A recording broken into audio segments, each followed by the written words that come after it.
Monsieur le Président, Madame, Monsieur les juges, il a été montré que le procureur a procédé à une déformation de la réalité en ce qui concerne la situation de conflit armé qui prévalait en Côte d'Ivoire tant avant les élections de 2010 que pendant la crise post-électorale.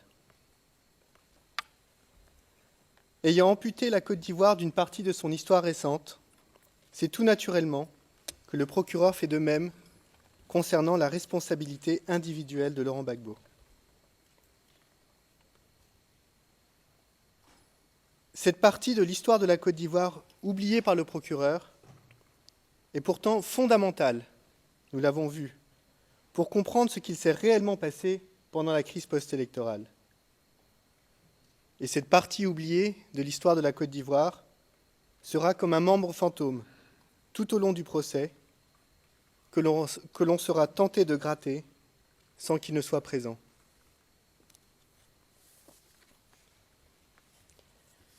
Ignorant le conflit armé, le procureur est condamné à ne pas pouvoir vous dire la vérité, qui ressort pourtant clairement en creux de son mémoire préliminaire.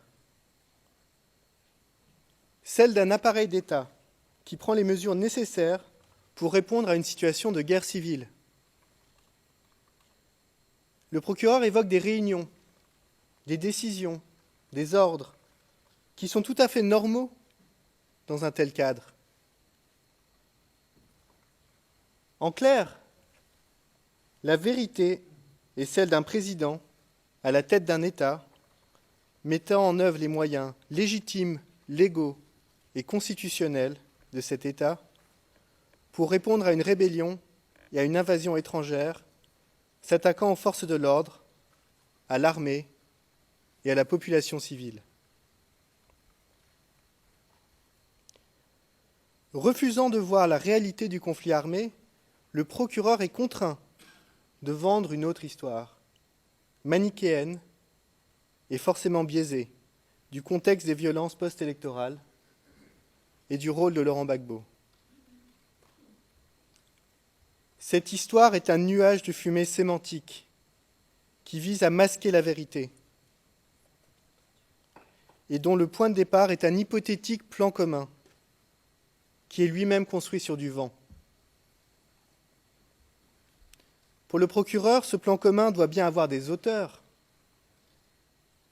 Interviennent donc Laurent Gbagbo et un nébuleux entourage immédiat. Ces soi-disant concepteurs du plan commun ont bien dû le mettre en œuvre. C'est ainsi que les FDS, la police et la gendarmerie, symboles de l'État ivoirien, deviennent tout à coup des forces pro-Gbagbo, dirigées par une structure parallèle, qui, tout comme l'entourage immédiat, n'a pas plus de consistance. Pour le procureur, tout se fait dans l'ombre, caché, de manière parallèle et occulte. Quelle aubaine pour le procureur, car il a là l'excuse parfaite pour expliquer son absence d'éléments probants solides. Comme toute bonne théorie conspirationniste, l'absence de preuves devient la preuve de la conspiration.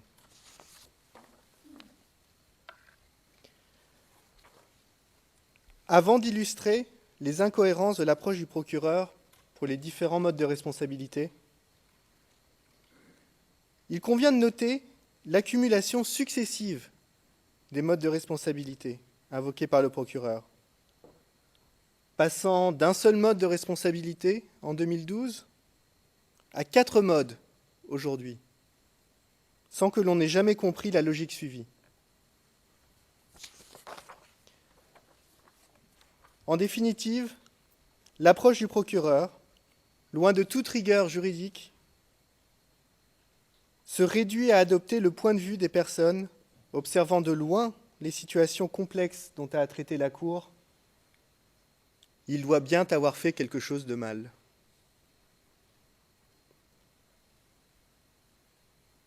Si une telle attitude est pardonnable venant d'observateurs extérieurs, elle n'est pas acceptable venant du procureur de la Cour pénale internationale. Et c'est une telle attitude qui explique assurément le vent sur lequel l'argumentation du procureur est fondée pour chaque mode de responsabilité, comme je vais à présent l'exposer.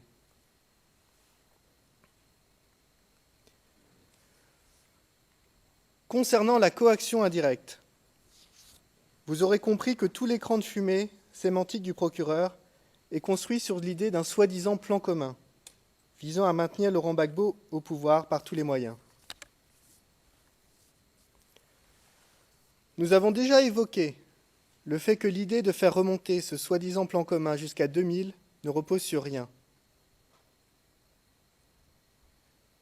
Cette idée est en complète contradiction avec les événements qui sont déroulés à cette période, et tout particulièrement les efforts de Laurent Gbagbo pour promouvoir la démocratie et l'état de droit, face à des combattants qui, eux, avaient bien le plan de prendre le pouvoir par tous les moyens.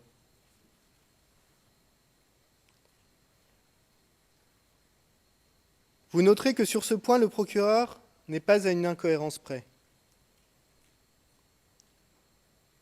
Par exemple, le procureur n'a pas de difficulté à dire, dans la même phrase, lors de ses déclarations d'ouverture, et je cite, que Laurent Gbagbo, et je cite, s'est battu pour la démocratie en se battant pour avoir des élections multipartites. Le procureur continue. Il a passé des années en prison, des années dans l'opposition avant d'arriver à la présidence de la Côte d'Ivoire. Et le procureur continue encore. En devenant président en octobre 2000, il avait l'intention de rester au pouvoir par tous les moyens possibles. Et le procureur conclut, celui-là lui avait déjà pris tellement de temps pour y arriver que, certes, son intention était d'y rester par tous les moyens possibles.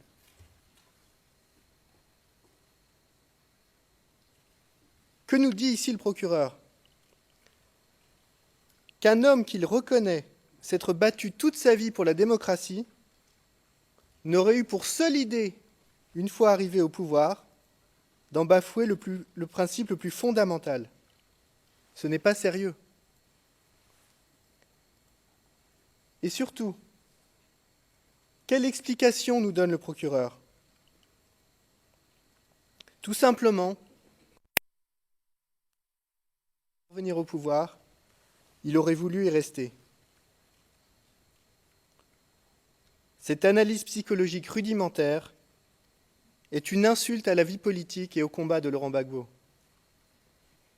et illustre au final l'absence de sophistication dans la démarche du procureur.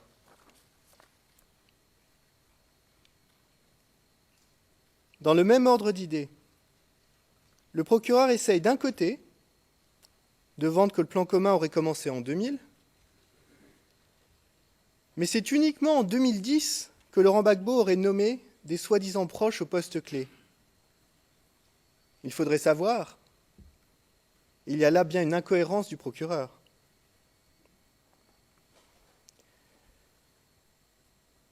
L'argumentation du procureur concernant la période 2010 et 2011 n'est pas plus convaincante. Concernant les auteurs du plan commun, il est difficile de comprendre exactement ce qu'argumente le procureur. Le procureur déroule dans son mémoire préliminaire une longue litanie de noms de personnes faisant supposément partie de cet entourage immédiat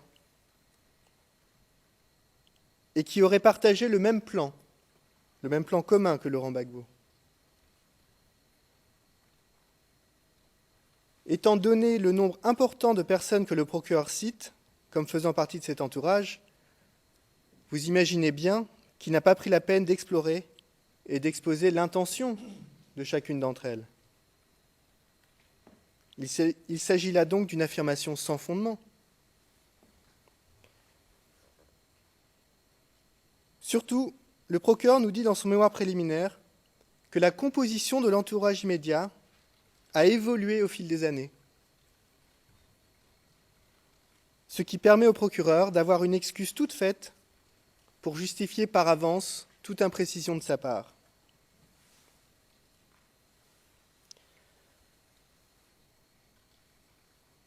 L'approche imprécise du procureur est illustrée par les organigrammes de la structure officielle et de la structure parallèle qu'il présente en annexe de son mémoire préliminaire. Nous aurons l'occasion, lors du procès, de montrer que la présentation de la structure officielle est fausse et que la structure parallèle n'existe que dans l'esprit du procureur.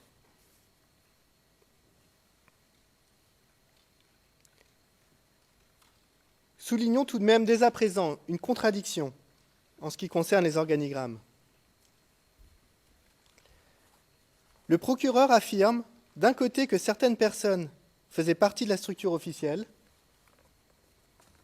comme Émile Guerrier-Houlou, ministre de l'Intérieur, Alain Degout, ministre de la Défense, Philippe Mangou, état-major des armées, Firmin Detto-Letto, commandant des forces terrestres, Édouard Cassaraté, le commandant de la gendarmerie, Siméon Brédoux, directeur de la police nationale, que ces personnes faisaient partie de l'entourage immédiat, pour vous affirmer 5 minutes après qu'une structure parallèle avait été mise en place pour les contourner. En d'autres termes, Laurent Gbagbo et son entourage immédiat auraient mis en place une structure parallèle pour se contourner eux-mêmes.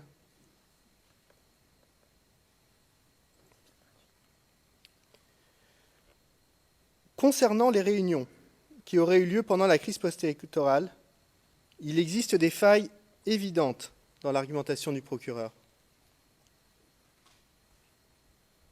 Premièrement, le procureur fait grand cas des registres qui auraient été retrouvés dans la résidence présidentielle. Pourtant, leur authenticité est douteuse.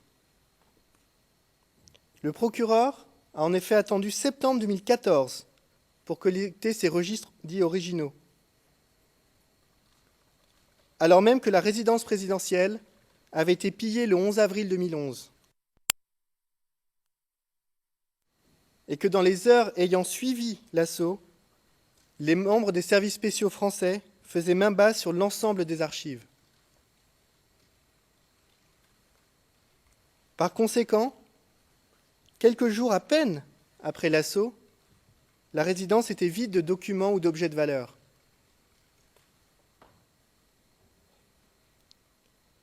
Le procureur n'a pas démontré l'authenticité de ces documents et ils doivent donc être écartés.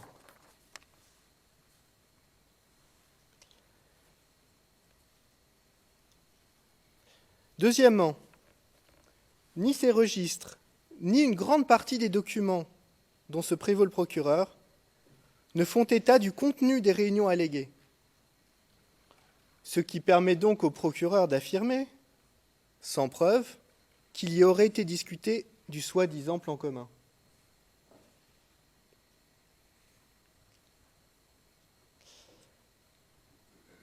Je prends un exemple qui illustre la démarche du procureur.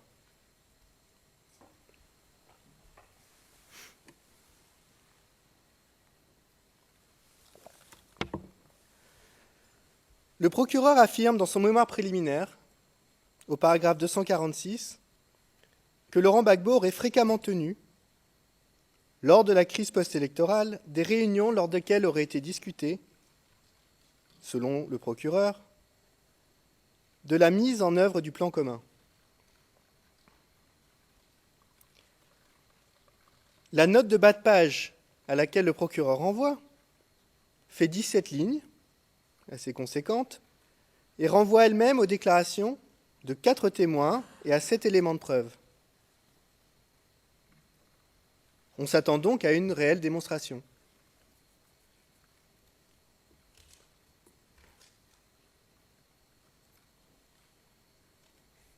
Or, si l'on regarde de plus près, que disent ces documents ? Certaines pièces font uniquement état de la tenue de conseil des ministres, tel jour à telle heure, sans aucune indication du contenu des discussions.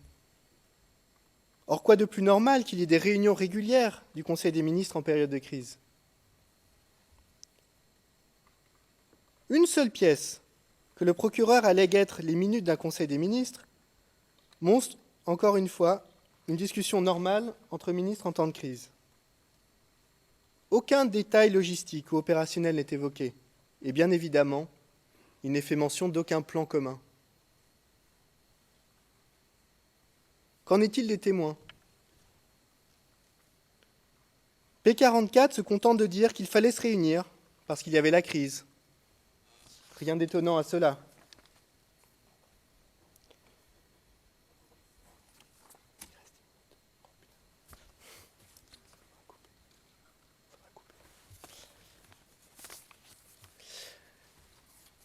P9, lui, évoque le fait de recevoir des indications d'ordre général pour essayer de contrer les activités du commando invisible. Encore une fois, rien d'étonnant quand on sait que ce commando de combattants pro-Ouattara commettait des massacres dans tout Abidjan pendant cette période. Relevons d'ailleurs que le procureur ne mentionne pas une seule fois le commando invisible dans son mémoire préliminaire, ce qui illustre encore sa volonté de nier la réalité.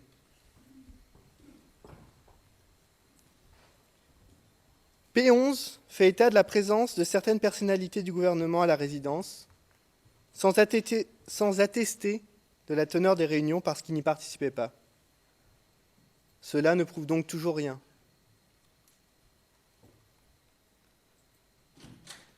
P46 évoque une réunion alléguée tenue en présence de Laurent Gbagbo, où ce dernier aurait abordé la situation de manière très générale. Lorsqu'il lui est demandé s'il recevait des instructions sur la stratégie, le témoin répond que non. Laurent Gbagbo n'est pas un stratège, c'est nous les militaires.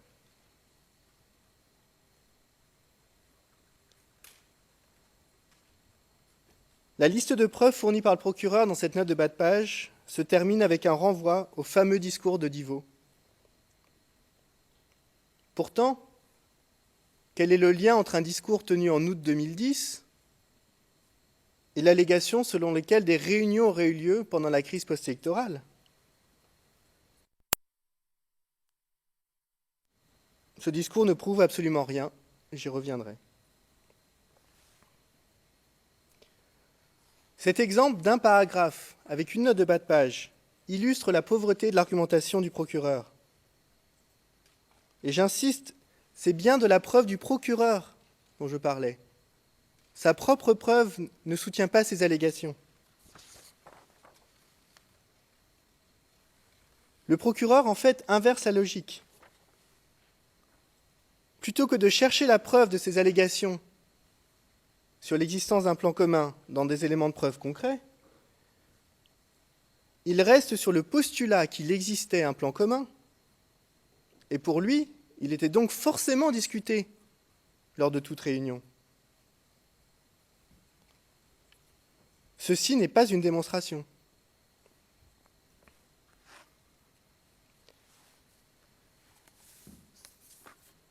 Je passe à présent à la question des discours, dont le procureur a fait grand cas.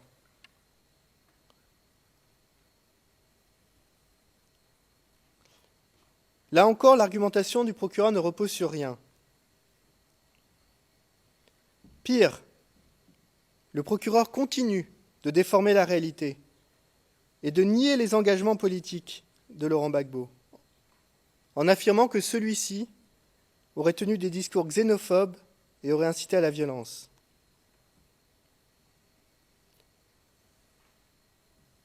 Prenons quelques exemples des contre-vérités du procureur.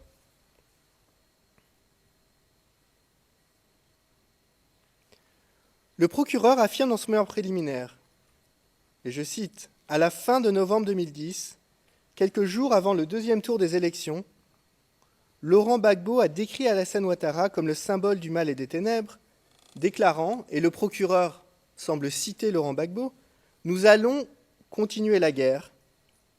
Et il cite encore, « car le serpent n'est pas encore mort ». Voici la citation que nous rapporte le procureur.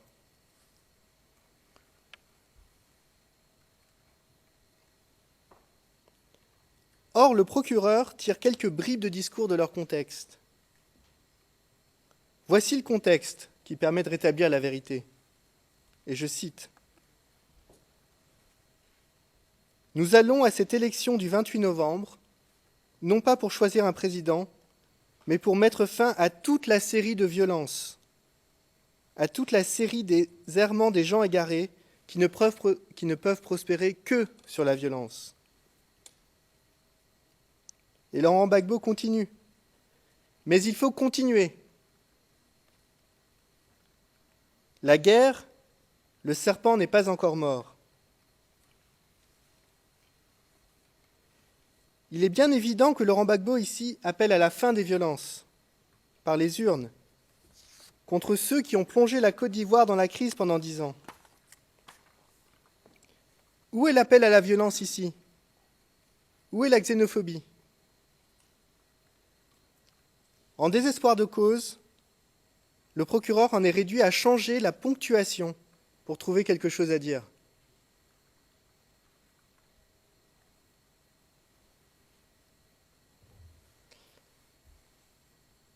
En effet, je répète, Laurent Gbagbo dit « Il faut continuer, point. La guerre, le serpent n'est pas mort. » Pour Laurent Gbagbo, c'est donc la guerre qui est le serpent. Et le procureur, dans son mémoire préliminaire, transforme ça, fait disparaître le point, en disant « Il faut continuer la guerre, point. Le serpent n'est pas mort. » Faisant passer Laurent Gbagbo d'un homme de paix à un homme de guerre, et sous-entendant qu'il parlerait d'Alassane Ouattara comme... Ce n'est pas un procédé que l'on attend d'un procureur de la Cour pénale internationale. Sachant que les transcrits divulgués par le procureur de ce discours ont le point au bon endroit. Et que dire ?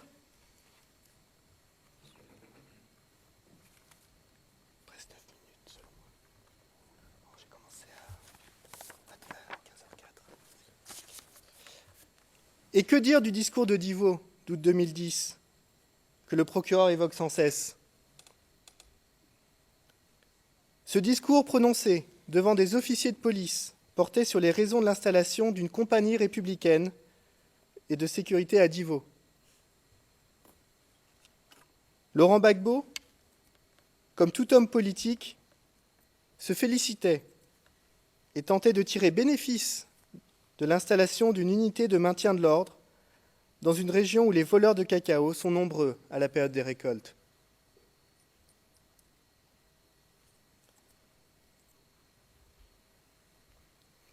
Il s'agissait pour Laurent Gbagbo de montrer à quel point il prenait en compte le désir de sécurité de la population.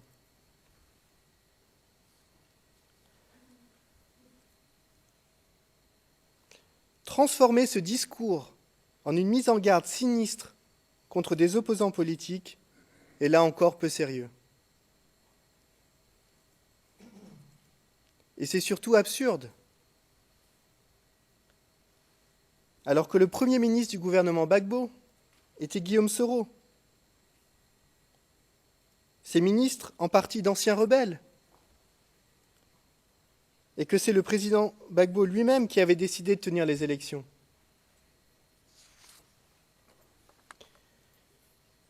Il est aussi intéressant de noter que les généraux de l'armée ivoirienne présents le 7 août 2010 étaient pour certains originaires du nord du pays et que se trouvaient parmi eux des membres des forces rebelles.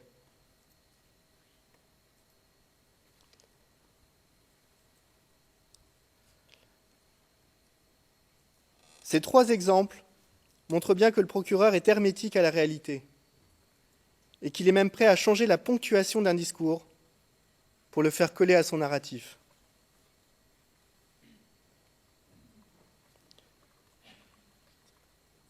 Deux derniers points sur les discours.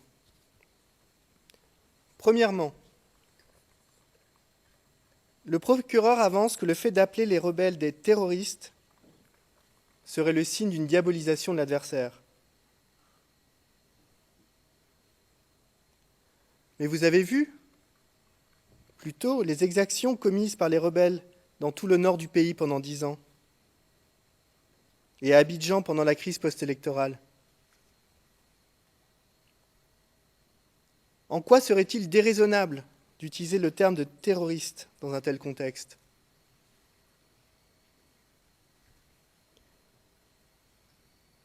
Surtout, le terme de terroriste est un terme technique et juridique, notamment du droit international humanitaire.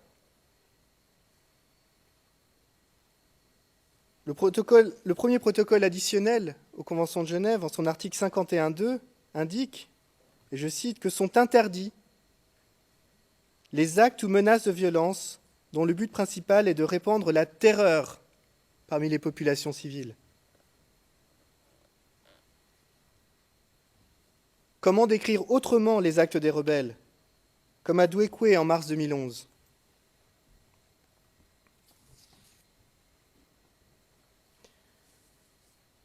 Enfin, il est frappant de constater que le procureur voit une volonté criminelle dans toute dénonciation de l'ingérence de la communauté internationale, que cela soit la France ou l'ONU.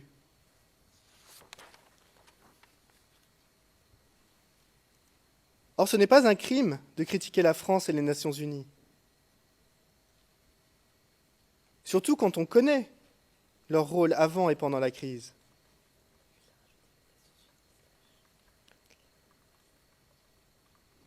En se positionnant ainsi, le procureur, qui prétend ne pas faire de la politique, ne fait que de la politique. Sa position sur les élections de 2010 est à cet égard intenable.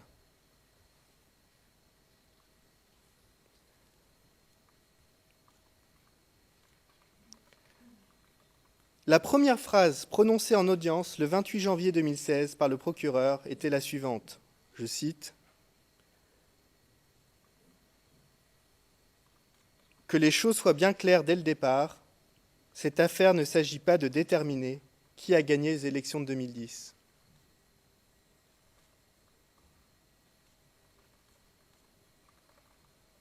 Pourtant, tout le cas du procureur est fondé sur un présupposé non dit, mais indispensable à sa démonstration. Celui que Laurent Gbagbo aurait perdu les élections. Bien sûr.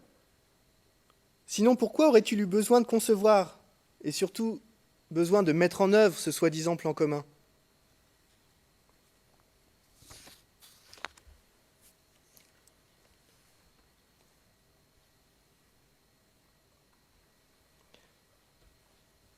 Je passe à présent rapidement aux autres modes de responsabilité invoqués par le procureur. Concernant 25.3b et 25.3d, le procureur n'ayant pas fait l'effort de construire une véritable démonstration indépendante, il se contente de renvoyer à ce qu'il a dit en rapport avec 25.3, et ce faisant, il a grandement facilité et le travail de la défense et celui des juges.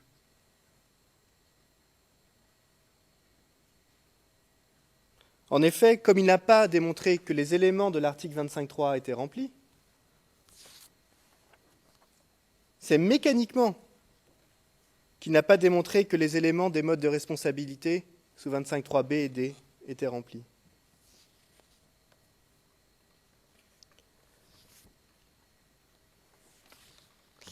Je termine ma présentation avec la responsabilité du supérieur hiérarchique.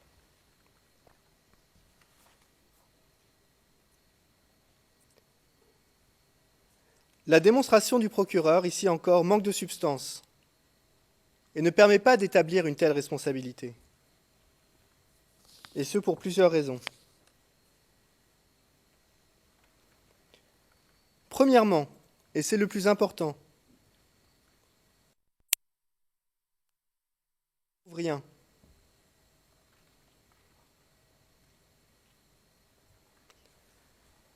Jamais il ne prend la peine de présenter au juge la structure de commandement et surtout de sanction de l'armée ivoirienne ou de la police.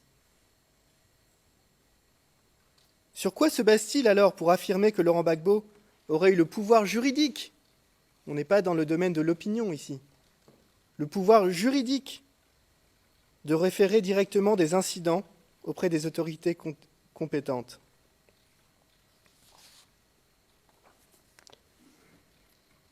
Deuxièmement, au-delà de cette faille rédhibitoire dans l'enquête du procureur, ici encore, sa démonstration repose sur des approximations.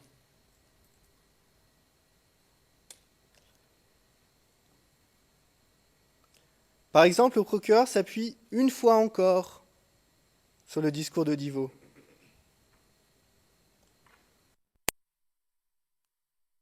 Le procureur, ce discours laisserait entendre que tout débordement de la police ne serait pas puni. Pourtant, dans l'extrait que le procureur a lui-même montré en audience, il est indiqué qu'en cas de problème, ce sont les juges qui décideront. Quel est le problème avec cette affirmation ?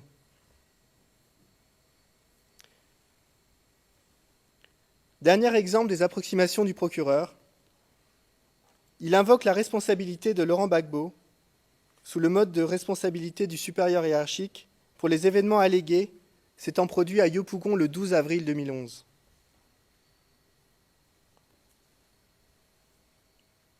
Or, une telle responsabilité implique un lien hiérarchique effectif qui ne peut ici exister, puisque Laurent Gbagbo a été arrêté la veille.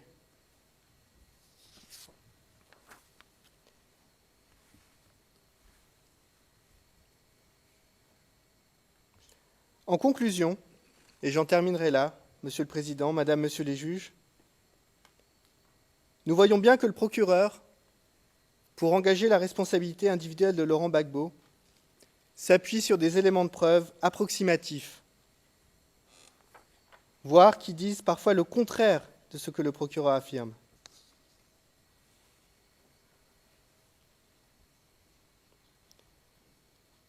Le péché originel du procureur, nous l'aurons vu tout au long de nos déclarations d'ouverture, est d'avoir adopté un narratif du contexte entourant les élections 2010 qui est tout simplement faux.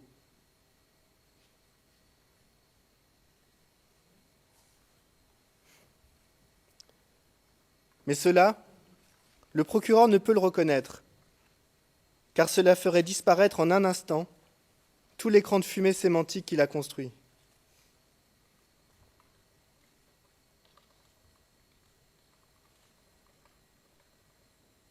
Or, comme ce narratif n'est pas construit sur des faits, il n'a pas besoin d'être cohérent ou d'être logique,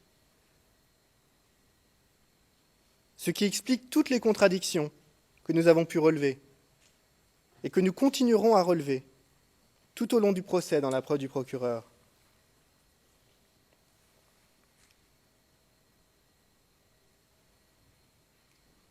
En définitive, le fait que de telles contradictions ne posent pas de problème au procureur nous donne bien à voir une réalité, même si ce n'est pas celle de la Côte d'Ivoire,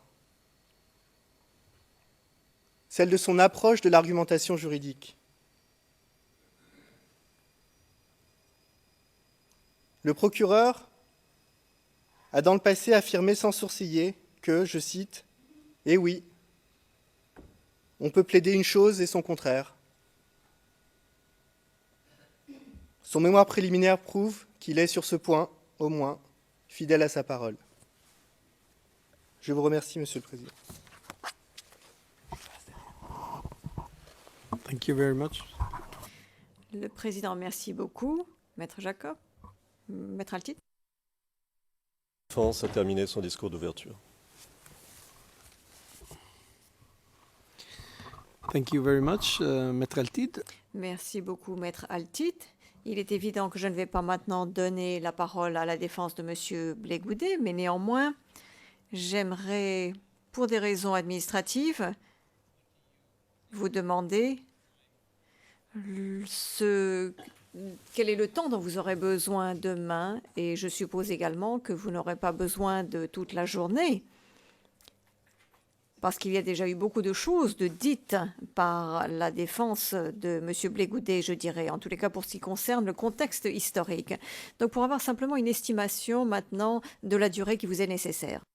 Thank you. Merci, Monsieur le Président. Bien entendu, nous n'allons pas répéter les arguments de la défense de Monsieur Gbagbo, mais nous pensons qu'il nous faudra quand même la journée entière à la lumière des arguments soulevés par l'accusation. Il se pourrait que l'on termine avant 16 heures, mais je pense qu'il nous faudra à peu près 4 heures pour toute l'équipe. Et je vous assure que nous ne répéterons pas les arguments.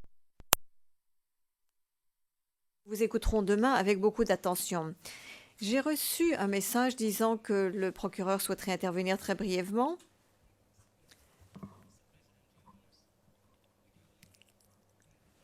Bonjour, Monsieur le Président. Je voulais simplement vous dire qu'avec votre autorisation, je ne serai pas présente demain, dit Madame Bensouda. Mais bien entendu, Monsieur MacDonald, qui mène l'équipe, sera présent. Et ceci est dû à des engagements que j'avais déjà et que j'ai essayé de changer, mais que je n'ai pas réussi à changer. Le Président, merci beaucoup, Madame le procureur. Nous notons que vous ne serez pas là, mais que vous serez représenté par d'autres membres du bureau du procureur et que ceci m'amène donc à la fin nous amène à la fin de notre audience aujourd'hui. Nous déclarons que l'audience est levée. Nous reprendrons demain matin à 9h30 avec la présentation des moyens de l'équipe de Monsieur Blégoudet. Merci beaucoup.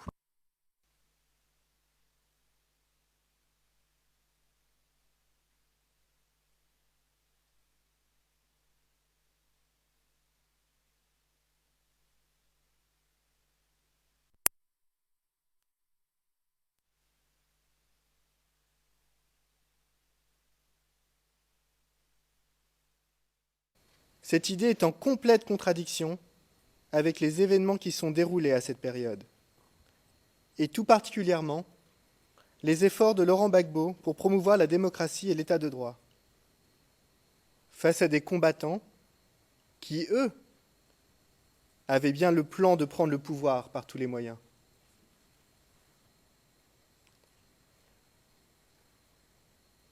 Vous noterez que sur ce point, le procureur n'est pas à une incohérence près. Par exemple, le procureur n'a pas de difficulté à dire, dans la même phrase, lors de ses déclarations d'ouverture, et je cite, que Laurent Gbagbo, et je cite, s'est battu pour la démocratie en se battant pour avoir des élections multipartites. Le procureur continue. Il a passé des années en prison, des années dans l'opposition avant d'arriver à la présidence de la Côte d'Ivoire. Et le procureur continue encore. En devenant président en octobre 2000, il avait l'intention de rester au pouvoir par tous les moyens possibles. Et le procureur conclut, celui-là lui avait déjà pris tellement de temps pour y arriver que certes, son intention était d'y rester par tous les moyens possibles.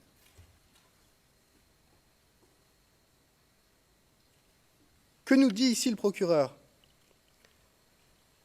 Qu'un homme qu'il reconnaît s'être battu toute sa vie pour la démocratie n'aurait eu pour seule idée, une fois arrivé au pouvoir, d'en bafouer le principe le plus fondamental.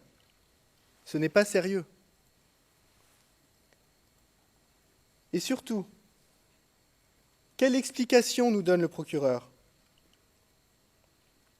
Tout simplement, pour venir au pouvoir, il aurait voulu y rester. Cette analyse psychologique rudimentaire est une insulte à la vie politique et au combat de Laurent Gbagbo et illustre au final l'absence de sophistication dans la démarche du procureur.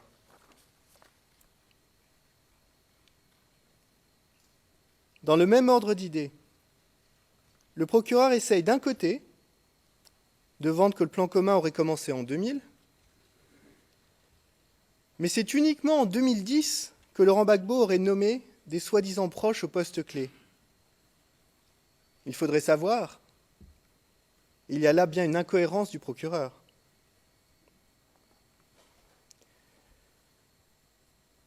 L'argumentation du procureur concernant la période 2010 et 2011 n'est pas plus convaincante. Concernant les auteurs du plan commun, il est difficile de comprendre exactement ce qu'argumente le procureur. Le procureur déroule dans son mémoire préliminaire une longue litanie de noms de personnes faisant supposément partie de cet entourage immédiat et qui auraient partagé le même plan commun que Laurent Gbagbo. Étant donné le nombre important de personnes que le procureur cite comme faisant partie de cet entourage, vous imaginez bien qu'il n'a pas pris la peine d'explorer et d'exposer l'intention de chacune d'entre elles. Il s'agit là donc d'une affirmation sans fondement. Surtout, le procureur nous dit dans son mémoire préliminaire que la composition de l'entourage immédiat a évolué au fil des années, ce qui permet au procureur d'avoir une excuse toute faite pour justifier par avance toute imprécision de sa part.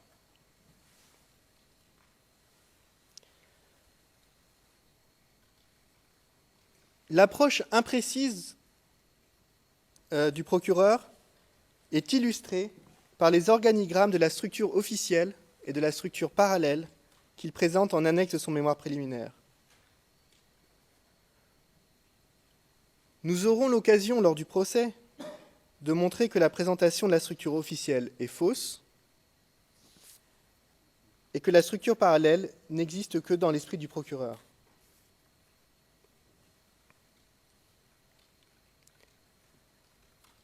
Soulignons tout de même dès à présent une contradiction en ce qui concerne les organigrammes. Le procureur affirme d'un côté que certaines personnes faisaient partie de la structure officielle, comme Émile Guerrier-Houlou, ministre de l'Intérieur, Alain Degou, ministre de la Défense, Philippe Mangou, état-major des armées, Firmin Detto-Letto, commandant des forces terrestres, Édouard Cassaraté, le commandant de la gendarmerie, Siméon Brédoux, directeur de la police nationale, que ces personnes faisaient partie de l'entourage immédiat, pour vous affirmer 5 minutes après qu'une structure parallèle avait été mise en place pour les contourner. En d'autres termes, Laurent Gbagbo et son entourage immédiat auraient mis en place une structure parallèle pour se contourner eux-mêmes.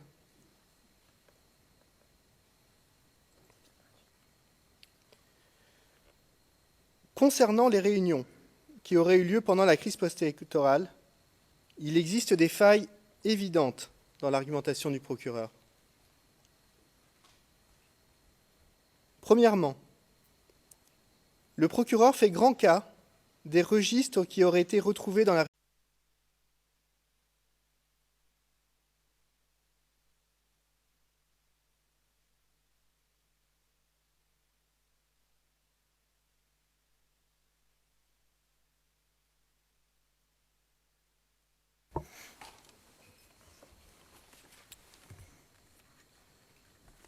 Monsieur le Président, Madame, Monsieur les juges, il a été montré que le procureur a procédé à une déformation de la réalité en ce qui concerne la situation de conflit armé qui prévalait en Côte d'Ivoire tant avant les élections de 2010 que pendant la crise post-électorale.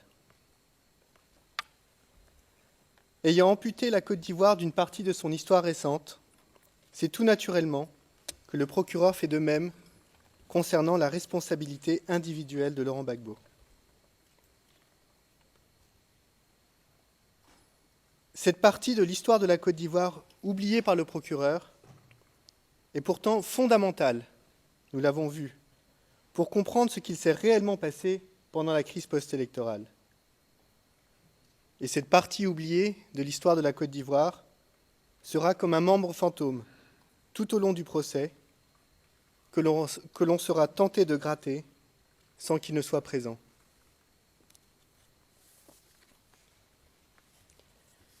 Ignorant le conflit armé, le procureur est condamné à ne pas pouvoir vous dire la vérité, qui ressort pourtant clairement en creux de son mémoire préliminaire. Celle d'un appareil d'État qui prend les mesures nécessaires pour répondre à une situation de guerre civile. Le procureur évoque des réunions des décisions, des ordres, qui sont tout à fait normaux dans un tel cadre. En clair, la vérité est celle d'un président à la tête d'un État, mettant en œuvre les moyens légitimes, légaux et constitutionnels de cet État pour répondre à une rébellion et à une invasion étrangère, s'attaquant aux forces de l'ordre, à l'armée et à la population civile. Refusant de voir la réalité du conflit armé, le procureur est contraint de vendre une autre histoire, manichéenne et forcément biaisée, du contexte des violences post-électorales et du rôle de Laurent Gbagbo.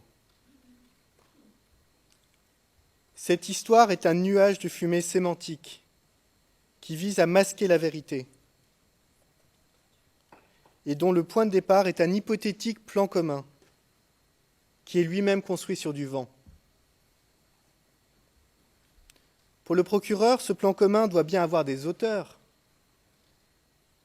Interviennent donc Laurent Gbagbo et un nébuleux entourage immédiat.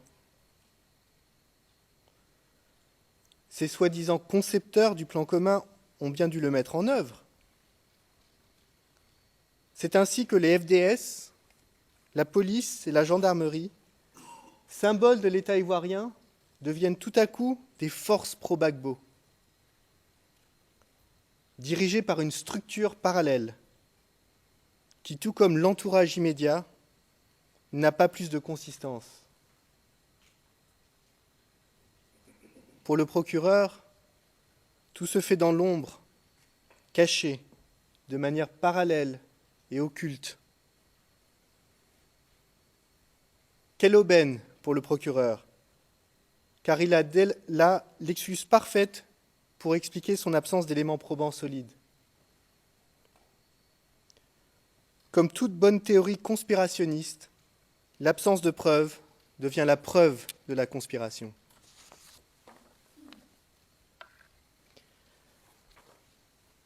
Avant d'illustrer les incohérences de l'approche du procureur pour les différents modes de responsabilité, il convient de noter l'accumulation successive des modes de responsabilité invoqués par le procureur, passant d'un seul mode de responsabilité en 2012 à 4 modes aujourd'hui, sans que l'on n'ait jamais compris la logique suivie. En définitive, l'approche du procureur, loin de toute rigueur juridique, se réduit à adopter le point de vue des personnes observant de loin les situations complexes dont a à traiter la Cour. Il doit bien avoir fait quelque chose de mal.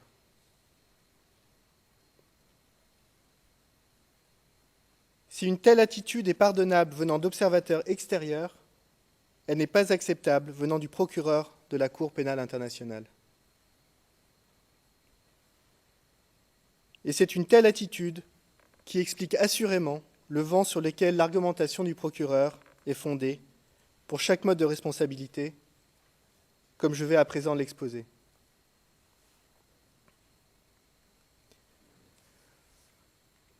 Concernant la coaction indirecte, vous aurez compris que tout l'écran de fumée sémantique du procureur est construit sur l'idée d'un soi-disant plan commun, visant à maintenir Laurent Gbagbo au pouvoir par tous les moyens. Nous avons déjà évoqué le fait que l'idée de faire remonter ce soi-disant plan commun jusqu'à 2000 ne repose sur rien. Résidence présidentielle. Pourtant, leur authenticité est douteuse. Le procureur a en effet attendu septembre 2014 pour collecter ces registres dits originaux, alors même que la résidence présidentielle avait été pillée le 11 avril 2011 et que dans les heures ayant suivi l'assaut, les membres des services spéciaux français faisaient main basse sur l'ensemble des archives. Par conséquent, quelques jours à peine après l'assaut, la résidence était vide de documents ou d'objets de valeur.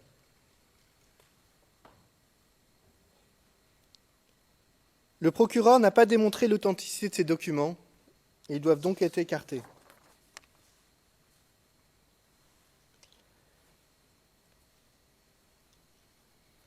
Deuxièmement, ni ces registres, ni une grande partie des documents dont se prévaut le procureur ne font état du contenu des réunions alléguées. Ce qui permet donc au procureur d'affirmer, sans preuve, qu'il y aurait été discuté du soi-disant plan commun.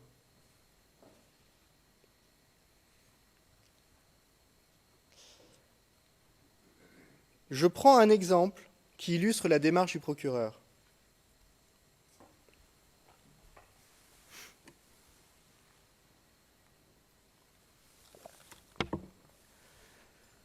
Le procureur affirme dans son mémoire préliminaire, au paragraphe 246, que Laurent Gbagbo aurait fréquemment tenu, lors de la crise post-électorale, des réunions lors desquelles aurait été discuté, selon le procureur, de la mise en œuvre du plan commun. La note de bas de page à laquelle le procureur renvoie fait 17 lignes, assez conséquente, et renvoie elle-même aux déclarations de 4 témoins et à 7 éléments de preuve. On s'attend donc à une réelle démonstration.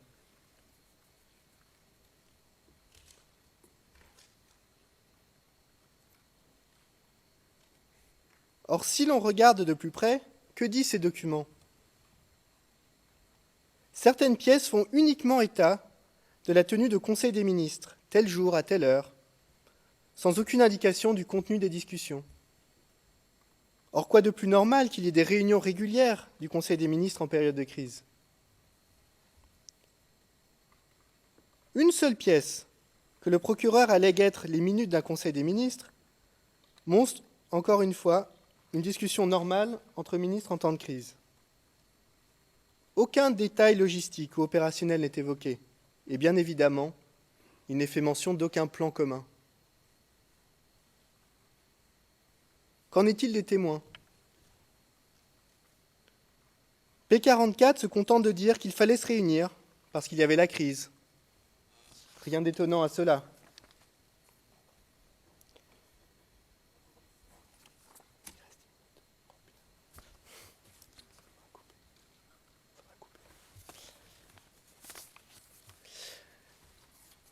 P9, lui, évoque le fait de recevoir des indications d'ordre général pour essayer de contrer les activités du commando invisible.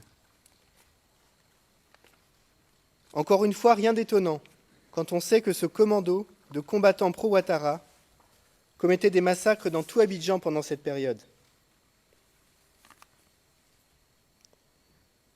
Relevons d'ailleurs que le procureur ne mentionne pas une seule fois le commando invisible dans son mémoire préliminaire, ce qui illustre encore sa volonté de nier la réalité.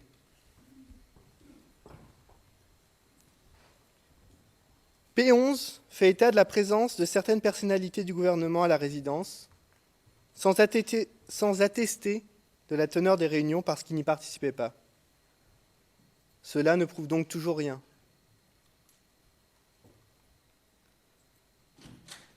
P46 évoque une réunion alléguée tenue en présence de Laurent Gbagbo, où ce dernier aurait abordé la situation de manière très générale.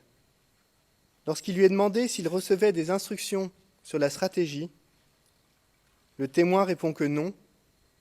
Laurent Gbagbo n'est pas un stratège, c'est nous les militaires.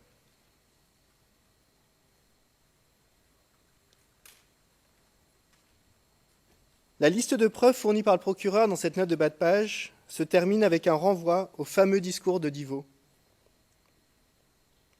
Pourtant, quel est le lien entre un discours tenu en août 2010 et l'allégation selon laquelle des réunions auraient eu lieu pendant la crise post-électorale ? Ce discours ne prouve absolument rien, et j'y reviendrai. Cet exemple d'un paragraphe avec une note de bas de page illustre la pauvreté de l'argumentation du procureur. Et j'insiste, c'est bien de la preuve du procureur dont je parlais. Sa propre preuve ne soutient pas ces allégations. Le procureur, en fait, inverse la logique. Plutôt que de chercher la preuve de ces allégations sur l'existence d'un plan commun dans des éléments de preuve concrets, il reste sur pour le faire coller à son narratif.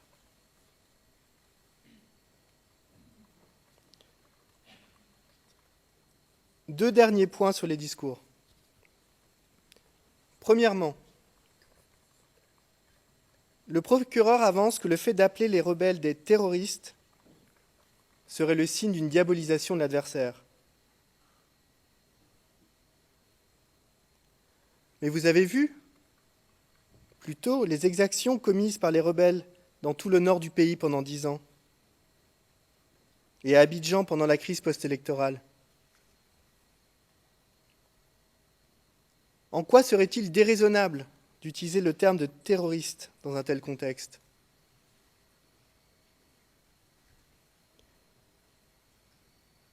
Surtout, le terme de terroriste est un terme technique et juridique, notamment du droit international humanitaire. Le premier protocole additionnel aux Conventions de Genève, en son article 51.2, indique, et je cite, que sont interdits les actes ou menaces de violence dont le but principal est de répandre la terreur parmi les populations civiles. Comment décrire autrement les actes des rebelles, comme à Douékoué en mars 2011 ?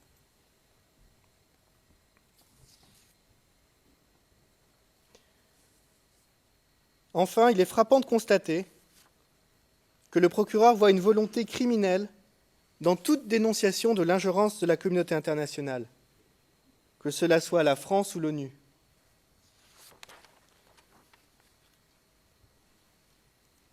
Or, ce n'est pas un crime de critiquer la France et les Nations Unies. Surtout quand on connaît leur rôle avant et pendant la crise.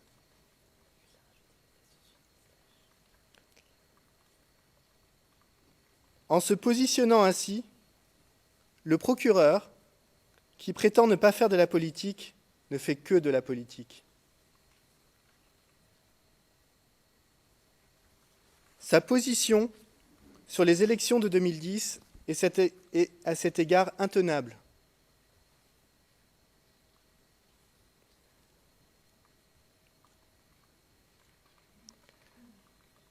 La première phrase prononcée en audience le 28 janvier 2016 par le procureur était la suivante, je cite, « Que les choses soient bien claires dès le départ, cette affaire ne s'agit pas de déterminer qui a gagné les élections de 2010. »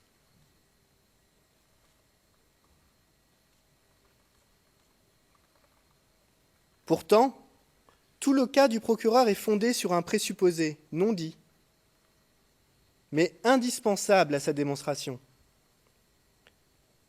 Celui que Laurent Gbagbo aurait perdu les élections. Bien sûr, sinon pourquoi aurait-il eu besoin de concevoir, et surtout besoin de mettre en œuvre ce soi-disant plan commun ?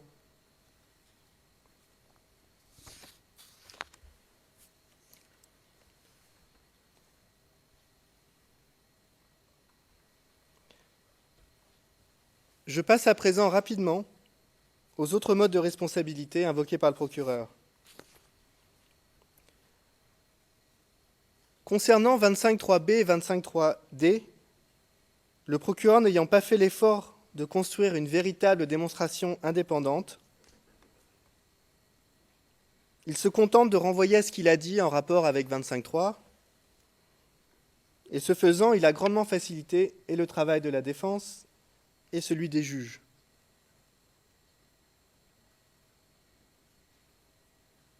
En effet, comme il n'a pas démontré que les éléments de l'article 25.3 étaient remplis,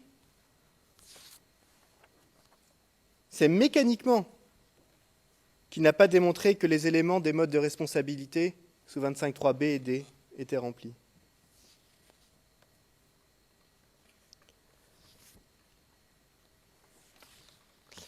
Je termine ma présentation avec la responsabilité du supérieur hiérarchique.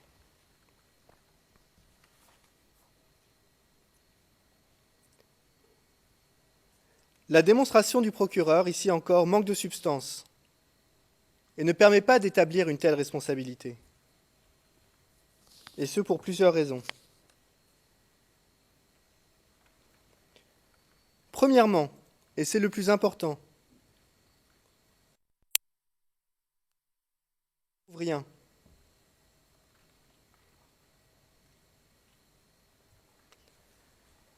Jamais il ne prend la peine de présenter au juge la structure de commandement et surtout de sanction de l'armée ivoirienne ou de la police. Sur quoi se base-t-il alors pour affirmer que Laurent Gbagbo aurait eu le pouvoir juridique, on n'est pas dans le domaine de l'opinion ici, le pouvoir juridique de référer directement des incidents auprès des autorités compétentes?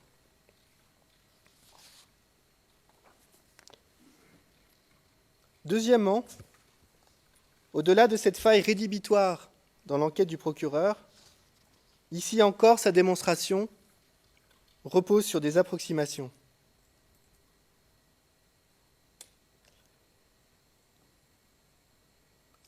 Par exemple, le procureur s'appuie une fois encore sur le discours de Divo, sur le postulat qu'il existait un plan commun, et pour lui, il était donc forcément discuté lors de toute réunion. Ceci n'est pas une démonstration.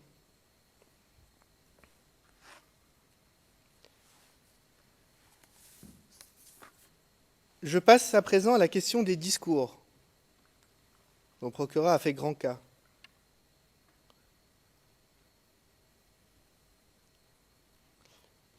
Là encore, l'argumentation du procureur ne repose sur rien.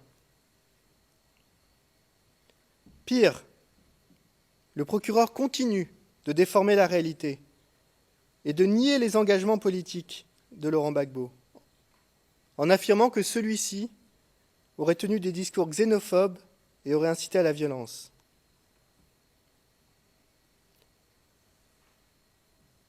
Prenons quelques exemples des contre-vérités du procureur.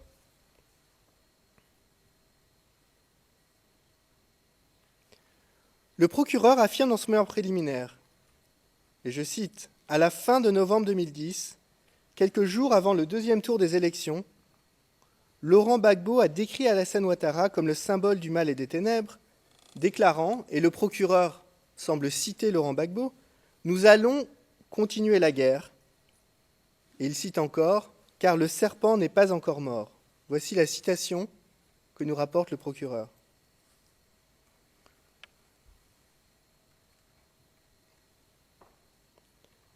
Or, le procureur tire quelques bribes de discours de leur contexte.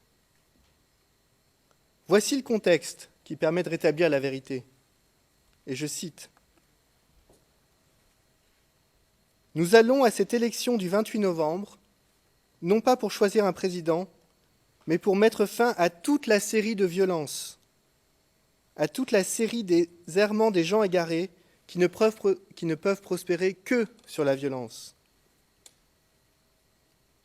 Et Laurent Gbagbo continue. « Mais il faut continuer. La guerre, le serpent n'est pas encore mort. » Il est bien évident que Laurent Gbagbo, ici, appelle à la fin des violences, par les urnes, contre ceux qui ont plongé la Côte d'Ivoire dans la crise pendant 10 ans. Où est l'appel à la violence ici? Où est la xénophobie? En désespoir de cause, le procureur en est réduit à changer la ponctuation pour trouver quelque chose à dire.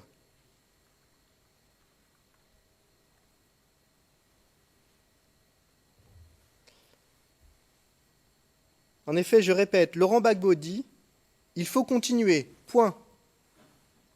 La guerre, le serpent n'est pas mort. » Pour Laurent Gbagbo, c'est donc la guerre qui est le serpent. Et le procureur, dans son mémoire préliminaire, transforme ça, fait disparaître le point, en disant « Il faut continuer la guerre, point. Le serpent n'est pas mort. » faisant passer Laurent Gbagbo d'un homme de paix à un homme de guerre, et sous-entendant qu'il parlerait d'Alassane Ouattara comme... Ce n'est pas un procédé que l'on attend d'un procureur de la Cour pénale internationale. Sachant que les transcrits divulgués par le procureur de ce discours ont le point au bon endroit. Et que dire ?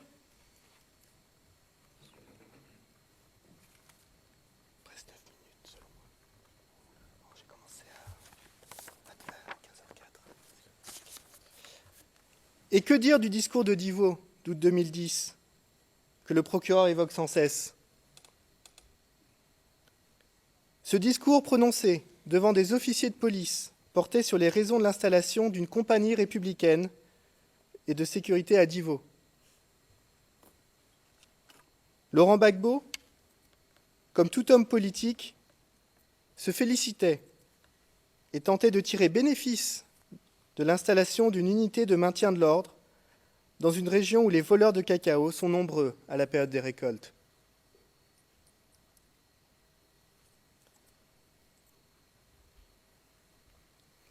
Il s'agissait pour Laurent Gbagbo de montrer à quel point il prenait en compte le désir de sécurité de la population.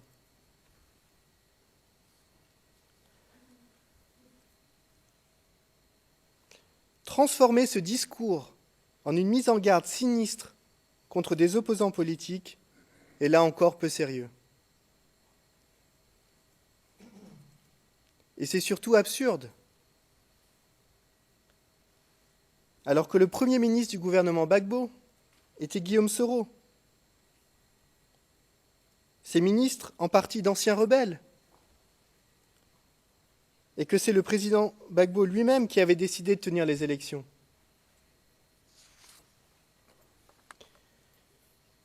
Il est aussi intéressant de noter que les généraux de l'armée ivoirienne présents le 7 août 2010 étaient pour certains originaires du nord du pays et que se trouvaient parmi eux des membres des forces rebelles.